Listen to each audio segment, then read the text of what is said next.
Good morning, everyone. May the Lord richly bless you. Thank you so much for listening in. I'm jjdemars, and just want to remind everyone, if you have any prayer requests, questions, or testimonies, feel free to contact me.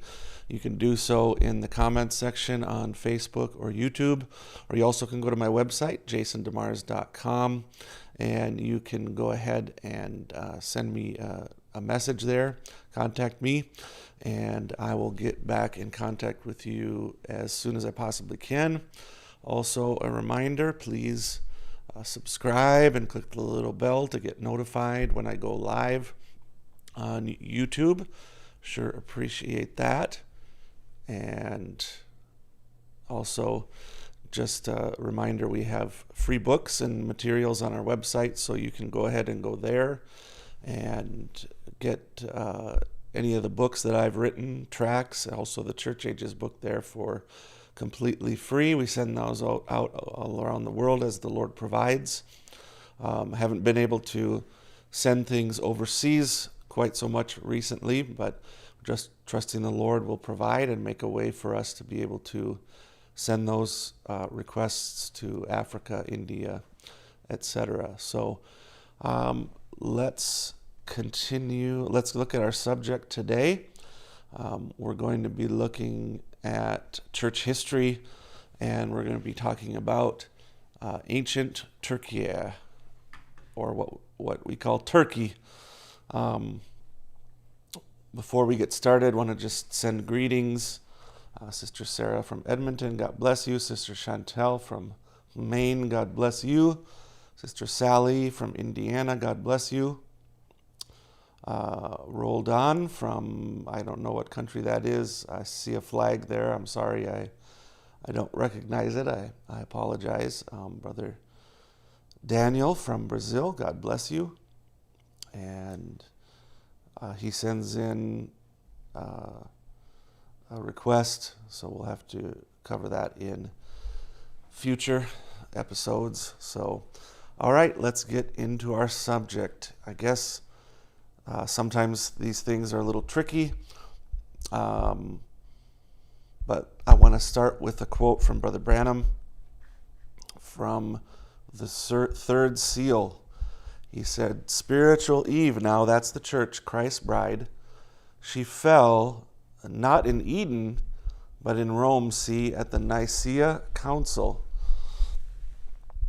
when she rejected that Pentecostal church that went down to Nicaea and listening to Rome's reasoning.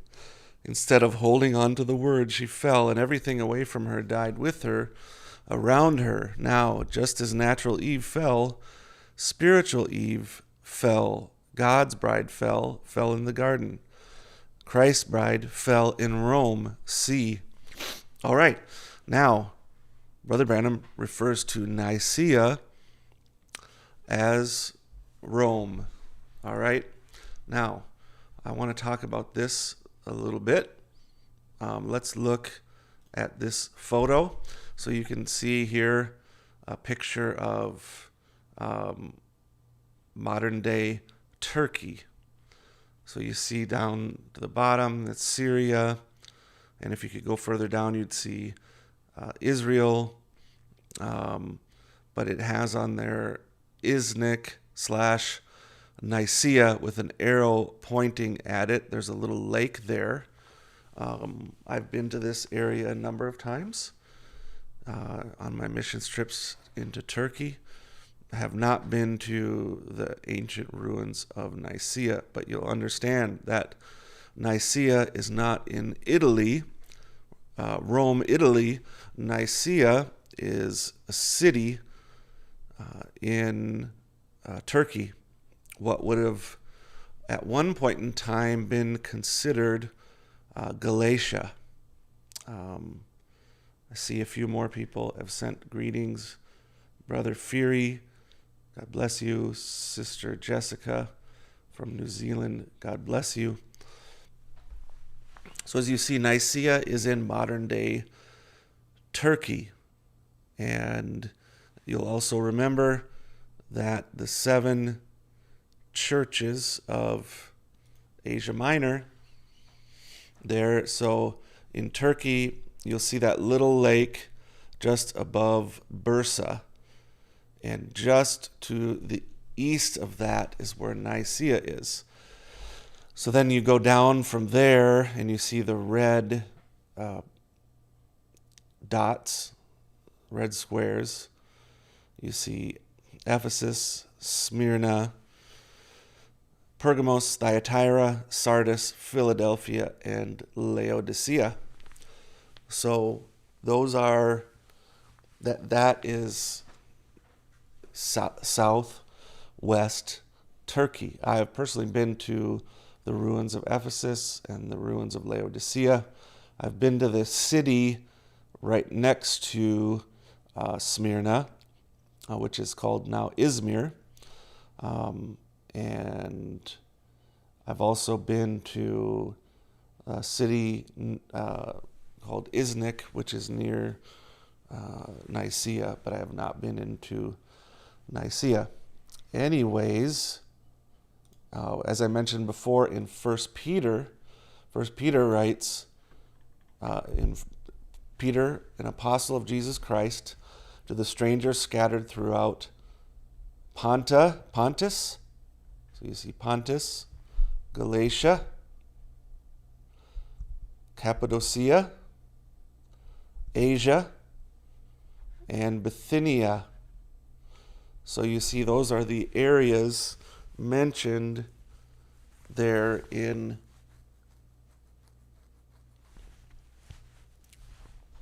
Peter's epistle. All right, so we have those areas being mentioned. Also, to set the stage of what we're trying to speak about here. During the first 6 centuries, the center of the Christian faith was in the East. It was not in the West.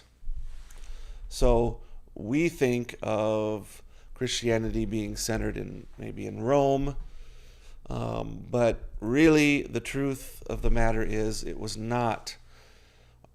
Calling Nicaea, as Brother Branham does Rome, is a typical device that the prophets will use as well to say something that is spiritually signified in that. Let's look at this more closely. So, in 324, there is a city called Byzantium.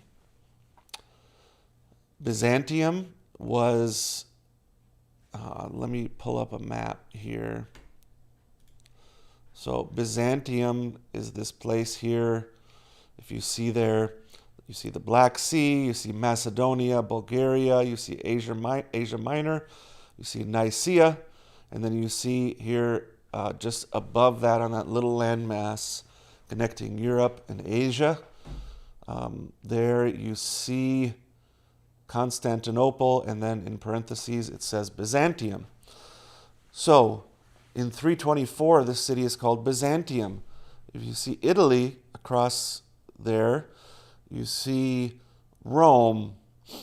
In around the year 320, in the 320s, the Roman Emperor, and previous to this, many of the Roman elite during the summertime left Rome and went into what we call Asia Minor.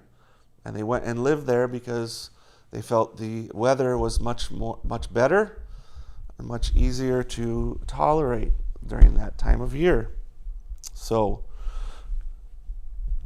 that continued to happen until they made this little city called Byzantium into the New Rome. By the year 324, Byzantium was called New Rome. And so you see when Brother Branham calls it Nicaea Rome, it's not a huge jump. It's just, if you don't understand what he's saying, you'll miss the context. And so when we look at this, by the year 6 years later, it was named after Constantine, and it was the now officially eastern capital of the Roman Empire.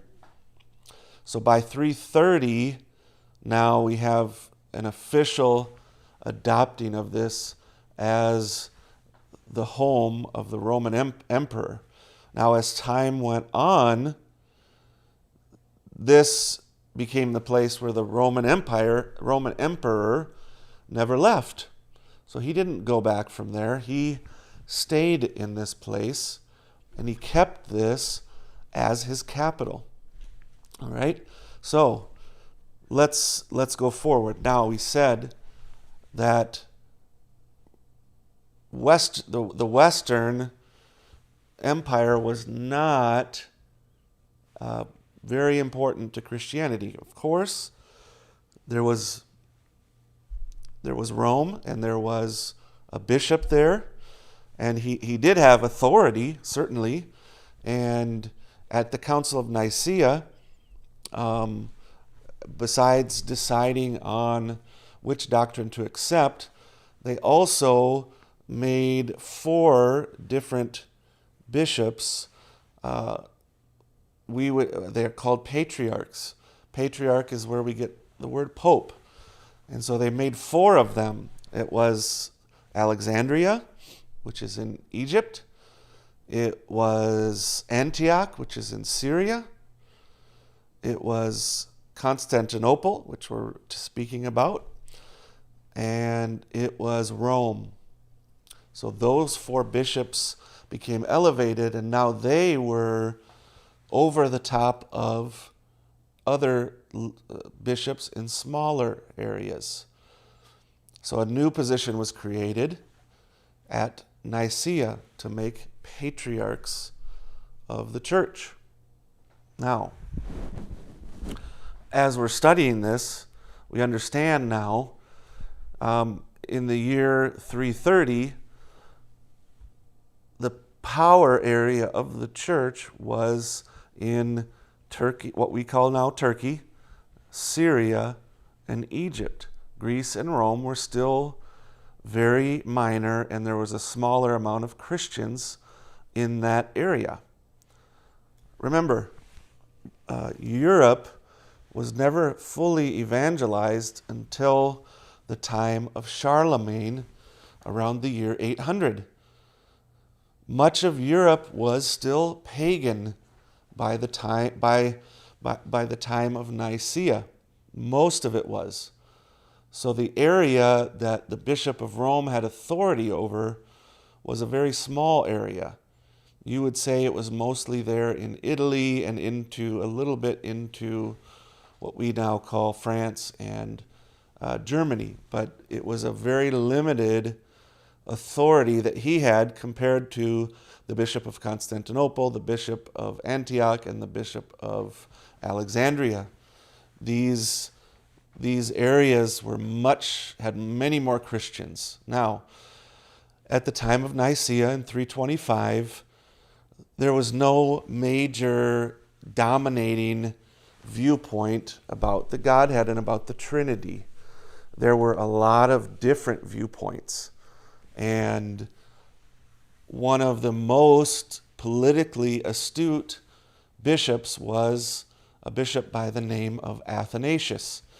Athanasius was a bishop of Alexandria, and he was basically putting himself in the position of pope and being an advisor to Constantine. Constantine basically looked at it as, we have to unite Christians together under my authority.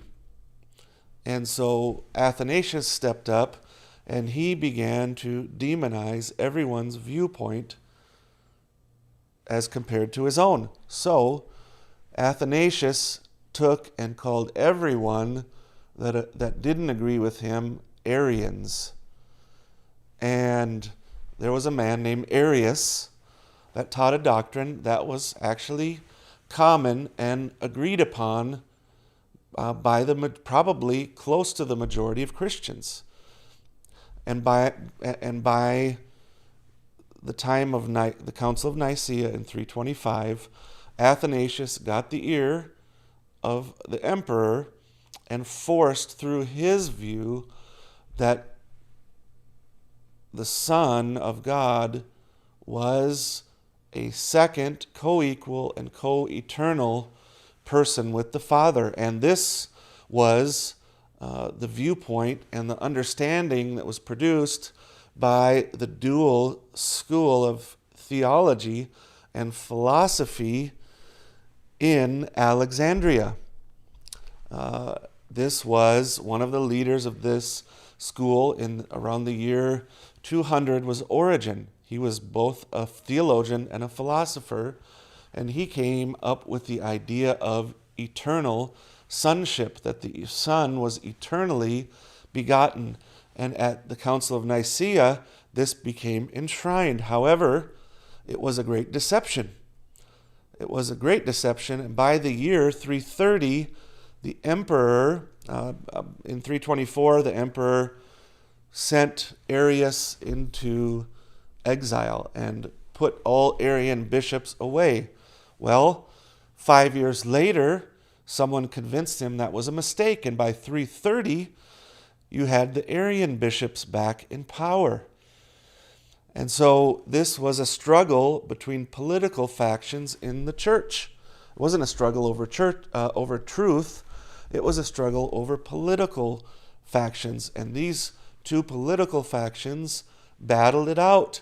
And where that battle took place was one emperor would be an Arian and one emperor would be an Athanasian. And that would take place over the next several hundred years until finally the Arian teachers lost out, and all teachers of the Orthodox and Catholic churches became Athanasian, which were Trinitarians.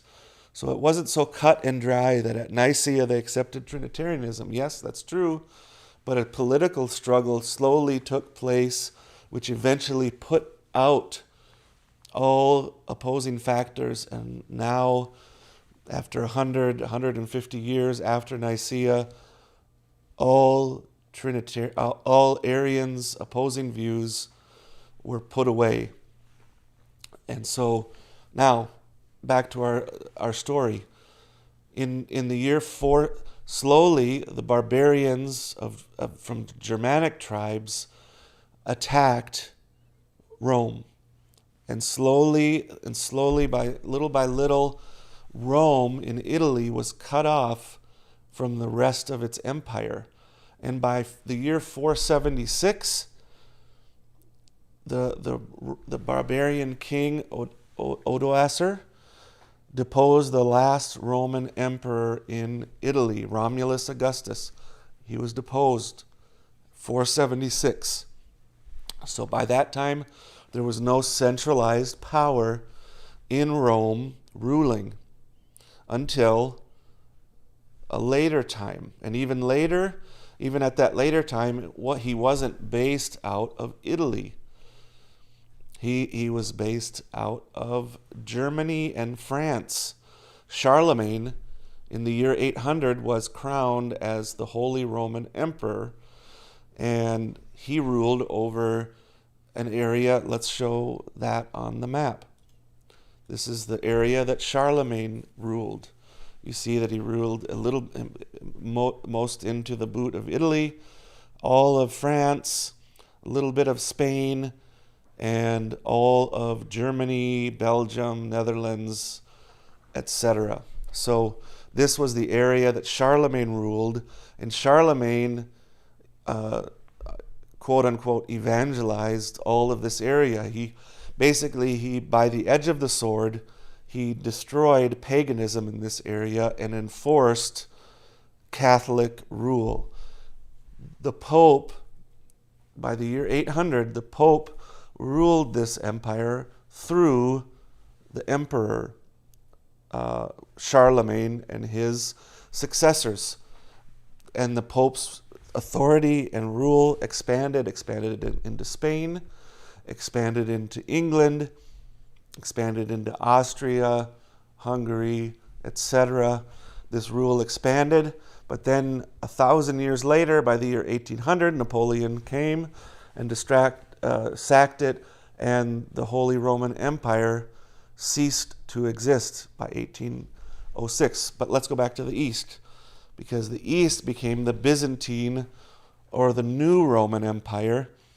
And so again, I'm going to pull that up and show this area. So at the start of the Byzantine Empire, you have what's the surrounding areas in the red line ruled over those areas. As time went on, and especially as Islam started in the years around the year 600 and began to conquer, took over these North African areas, Egypt, Syria, and then it slowly pushed itself in. But you see the lighter red or pinkish color, that's the area that the Byzantine Empire controlled up until about 1360.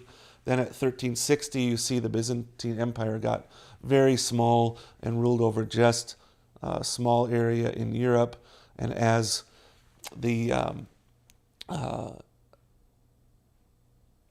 Ottoman Turks, the Muslim Empire, pushed through all the way into Europe, they ruled over that area by the year, I believe it was 1453, that Constantinople was taken over, and it later became known as Istanbul.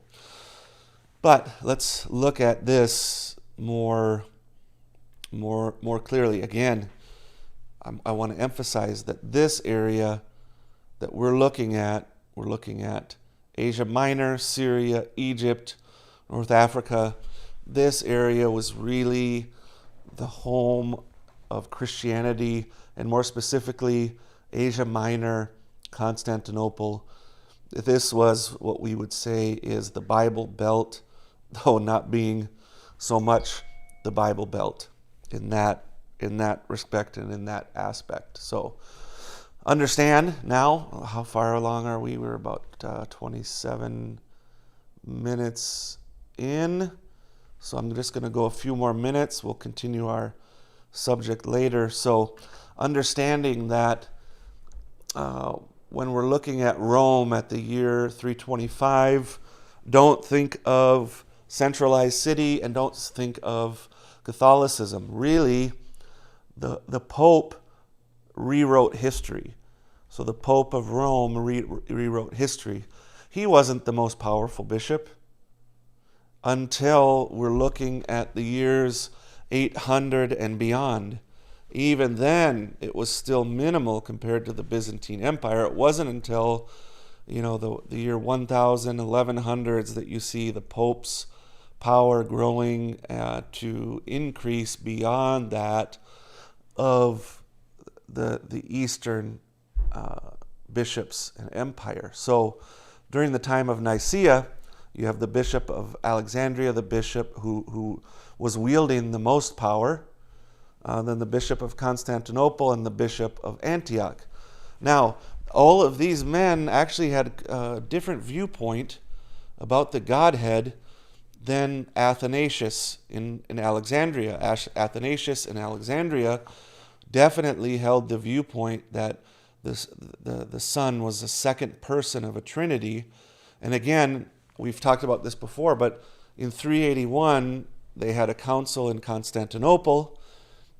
And again, the faction that held to the Holy Spirit as a third person, co-equal and co-eternal, their understanding ruled the day. Also at this council, they made Mary the Mother of God. And so all of these things go along with some strange and odd doctrines, ones that we completely reject. But let's go back. What was the major viewpoint of most believers? They either were between a oneness viewpoint, one that we as message believers might call Jesus only. But even then, I would say it's probably a modified Jesus only understanding. And then one that held to a similar viewpoint that we have, which is they believe that in eternity, the Logos of John 1:1 was in God. And then just before creation, this Logos went out of God and became the theophany body that God related himself to the world through, and that he created through this Logos all things. And so this was the majority viewpoint, especially of the bishops of Antioch, Constantinople. But their viewpoint was hindered by Alexandria, and they battled and fought against this. And Nicaea was really the start of this battle where the devil was going to take and use the Trinitarian doctrine to stifle any other doctrine. And these leaders of the church were certainly not opposed to handling issues and situations like the mafia would. They had their hitman, they had their people that excommunicated people, they had their people that roughed people up, and they used these political ploys to control the Council of Nicaea. And that's really what you see what was happening. Even after the Council of Nicaea, you see 5 years later, the Emperor Constantine goes directly against this, and his son as well goes directly against this. And you see a battle taking place between Athanasians and Arians, and this fight and warfare over doctrine takes place, where you see one bishop getting sent to excommunicated. Now the Arians are in charge. Then a new emperor comes, a grandson or a great-grandson of Constantine, and they put in an Athanasian emperor. Now you have the Trinity taking over. And so the council is largely what you see as a battle. And of course the Athanasians wanted to use the council, to enforce their viewpoint and make it the majority viewpoint.